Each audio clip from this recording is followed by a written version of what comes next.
बिस्मिल्लाहिर्रहमानिर्रहीम। अस्सलाम वालेकुम। मैं अमजद अली दोहा कतर से। आज स्पेशली मैं हमारे 11 ग्रेड के जो स्टूडेंट्स हैं उनसे मुखातब हूँ।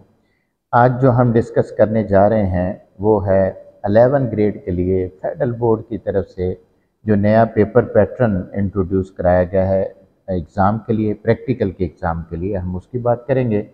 मैंने अपने इस लेक्चर को तकरीबन 3 हिस्सों में डिवाइड किया है और आज जो पहला लेक्चर है उसमें पहले हम बात करेंगे नोटिफिकेशन जो आया हुआ है फेडरल बोर्ड की तरफ से इस एग्ज़ामिनेशन सिस्टम के लिए, और दूसरा हम बात करेंगे जो गाइडलाइन है उनकी तरफ से प्रोवाइड की गई पेपर सेटर्स के लिए कि वो पेपर कैसे सेट करेंगे प्रैक्टिकल का, और तीसरा हम बात करेंगे कि हमारी लिस्ट क्या है, प्रैक्टिकल की जो लिस्ट है, हमारा सिलेबस क्या है, तो वो हमें डिस्कस करना है।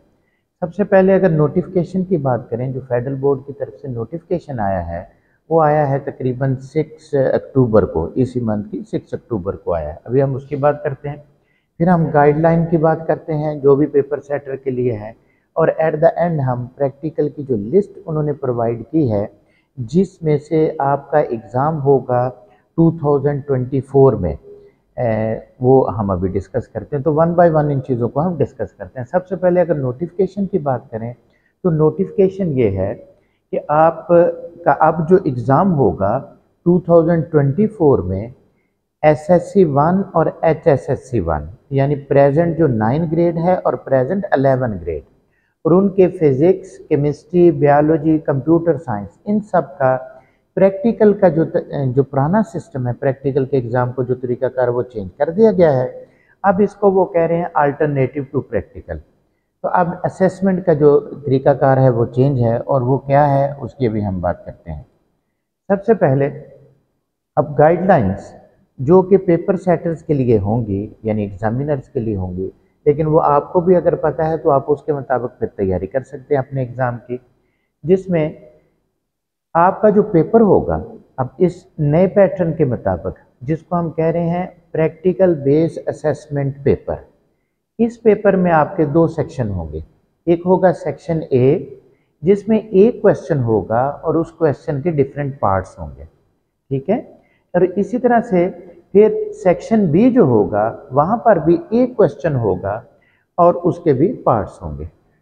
सेक्शन ए का जो क्वेश्चन नंबर 1 होगा वो होगा based only on one experiment, एक ही एक्सपेरिमेंट से लिया जाएगा, और वो कहाँ से लिया जाएगा, पार्ट 1 लिस्ट ऑफ एक्सपेरिमेंट की। अभी हम वो लिस्ट आगे डिस्कस करते हैं। और जो सेक्शन बी में जो क्वेश्चन नंबर 2 होगा आपका, वो लिया जाएगा कहाँ से, वो लिया जाएगा जो पार्ट 2 लिस्ट है प्रैक्टिकल की उसमें से, और ये will be based on multiple experiment. हाँ, इसमें एक से ज़्यादा एक्सपेरिमेंट हो सकते हैं। अब चलते हैं हम मज़ीद गाइडलाइन की तरफ। नंबर 4 वो है कि पार्ट 1 में से आपके प्रैक्टिकल का जो पोर्शन लिया जाएगा असेसमेंट के लिए वो 60% होगा, और पार्ट 2 में से लिया जाएगा 40%। मज़ीद ये कि कोई डायग्राम भी आपको सीखनी है, अगर वो कहे कि आप ड्रा करें तो आपको ड्रा करनी आनी चाहिए। जो पुराना हमारा सिस्टम था एग्ज़ाम का उसमें डायग्राम स्टूडेंट को ड्रा नहीं करना होते थे। सबसे इम्पॉर्टेंट ये है कि अब जो आपका प्रैक्टिकल का एग्ज़ाम होगा यानी न्यू पैटर्न जो है आपके प्रैक्टिकल का, जिसको हम PBA कह रहे हैं, उसमें आपकी जो प्रैक्टिकल नोटबुक है वो चेक नहीं होंगी और ना ही उनके कोई मार्क्स होंगे। इसी तरह से आपका वाइवा नहीं होगा यानी इंटरव्यू जो लिया जाता था प्रैक्टिकल के दौरान, और ना ही उसके कोई मार्क्स होंगे। इसके अलावा आपको प्रैक्टिकल नोटबुक फिर भी लेना पड़ेंगी ताकि आप पूरे साल प्रैक्टिकल परफॉर्म करें। प्रैक्टिकल परफॉर्म करेंगे तो तभी आप ये असेसमेंट टेस्ट दे सकेंगे, और आपको अपना कोई रिकॉर्ड भी रखना चाहिए फ़ाइल की शक्ल में। ये हैं गाइडलाइन जो फेडरल बोर्ड की तरफ से प्रोवाइड की गई हैं। अब हम बात करते हैं आपके सिलेबस की, यानी जो प्रैक्टिकल की लिस्ट दी गई है उसकी। पहले जो आपके 11 ग्रेड के प्रैक्टिकल थे उसमें अच्छे खासे प्रैक्टिकल्स हैं, लेकिन अब आपके लिए उन्होंने आसानी पैदा की है कि प्रैक्टिकल की लिस्ट जो है ना वो रिड्यूस कर दी गई है, जिसमें पार्ट 1 है। पार्ट 1 आप ये कह लें कि मेजर प्रैक्टिकल्स हैं, 60% इसमें से लिया जाएगा, और टोटल 15 मार्क्स हैं, और 15 मार्क्स में से 9 मार्क्स यहाँ से ले लिया जाएगा। और यहाँ पर टोटल हैं 4 प्रैक्टिकल। मैं आपको 1 बाय 1 बताता हूँ कि वो कौन से 4 प्रैक्टिकल्स हैं। आपको अपनी इस लिस्ट का पता होना चाहिए। अगरचे ये 4 प्रैक्टिकल्स आपकी उस लिस्ट में मौजूद हैं, यानी जो आपकी पुरानी प्रैक्टिकल की नोटबुक है उसी में से लिए गए हैं। और ये 4 के 4 जो है ना वो टाइट्रेशन वाले पोर्शन में से, जिसमें नंबर 1 है the given solution contain 6 gram of sodium carbonate dissolve per dm cube, determine the percentage purity of the sample solution by volumetric method. तो ये भी टाइट्रेशन का प्रैक्टिकल है। नंबर 2, ये भी टाइट्रेशन का बड़ा फेमस प्रैक्टिकल है जिसको हम एसिड बेस्ड टाइट्रेशन कहते हैं। Determine the value of x, आपको ये एक्स की वैल्यू डिटरमाइन करनी है बाय वॉल्यूमेट्रिक मेथड, वही यानी टाइट्रेशन वाले प्रैक्टिकल में। Given sample is 6.3 gram of the oxalic acid dissolve per dm cube. Number 3 और नंबर 4 ये जो प्रैक्टिकल हैं ये आपका जो पिछले प्रैक्टिकल का सिलेबस था जिसको हम रिडॉक्स टाइट्रेशन कहते हैं या KMnO4 टाइट्रेशन भी कहते हैं, उसमें से 2 प्रैक्टिकल लिए गए हैं। और ये होगा नंबर 1 है standardise the given solution of KMnO4 and calculate the volume of KMnO4 required for preparing the 1 dm cube of 0.1 molar KMnO4 solution volumetrically। और लास्ट है determine the percentage composition volumetrically of the solution mixture of potassium oxalate and potassium sulphate. ये experiment आपकी जो पुरानी practical की notebook है उसमें दिए हुए हैं, लेकिन वहाँ ज़्यादा दिए हुए हैं, अब सिर्फ 4 हैं जो पार्ट 1 के लिए ले गए। और इसमें आपका 60% पोर्शन लिया जाएगा, यानी 9 मार्क्स का इसमें से आपका आ जाएगा पेपर। अब चलते हैं हम पार्ट 2 की तरफ। पार्ट 2 आप ये कह लें कि आपके माइनर प्रैक्टिकल हैं।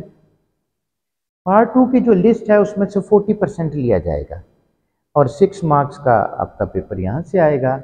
यहाँ भी 4 प्रैक्टिकल्स हैं जिसमें नंबर 1 है separate the given mixture of ink by paper chromatography. आपका जो पुराना पेपर अगर आप अपनी प्रैक्टिकल नोटबुक खोल के देखें तो आपको मिल जाएगा, वहाँ क्रोमेटोग्राफी के प्रैक्टिकल्स हैं और उनमें से 2 प्रैक्टिकल यहाँ लिए गए हैं। एक ये कि इंक आपने सेपरेट करना है बाय द पेपर क्रोमेटोग्राफी, और दूसरा है कि आपको मिक्सचर दिया जाएगा कैडमियम का और लेड का और उसको आपने सेपरेट करना है by chromatography. Cadmium in a mixture separate lead and solution by the paper chromatography. तो 2 माइनर एक्सपेरिमेंट तो क्रोमेटोग्राफी से दिए गए हैं और 2 और हैं। इसमें नंबर 3 है वही application of common ion effect.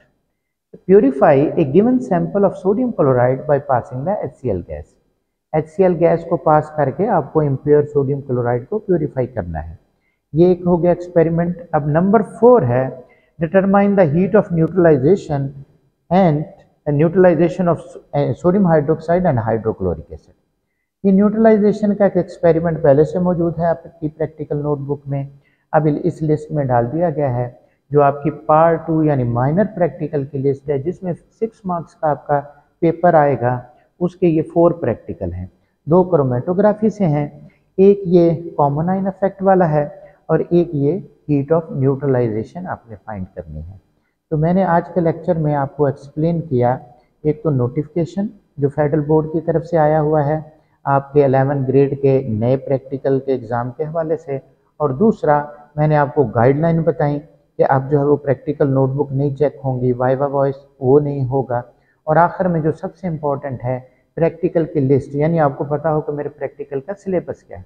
इंशाल्लाह अगले लेक्चर में हम डिस्कस करेंगे मॉडल पेपर जो फेडरल बोर्ड की तरफ से आया हुआ है।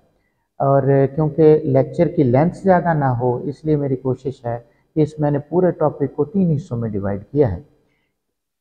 जो मॉडल पेपर है उनकी तरफ से फेडरल बोर्ड की तरफ से वो 60 मिनट्स में आपको कंप्लीट करना है, 15 मार्क्स का होगा। इसकी डिटेल इंशाल्लाह ताला अगले लेक्चर में हम डिस्कस करेंगे। आप इस चैनल को देखते रहें ताकि आपको ये सारी इन्फॉर्मेशन मिल सके और अपने एग्ज़ाम की आप वेल इन टाइम प्रेपरेशन कर सकें। अमजद अली 1522@youtube.com है। अपना बहुत ज़्यादा ख्याल रखें, अपने पेरेंट्स का बहुत ज़्यादा ख्याल रखें। ओके, अल्लाह हाफ़िज़।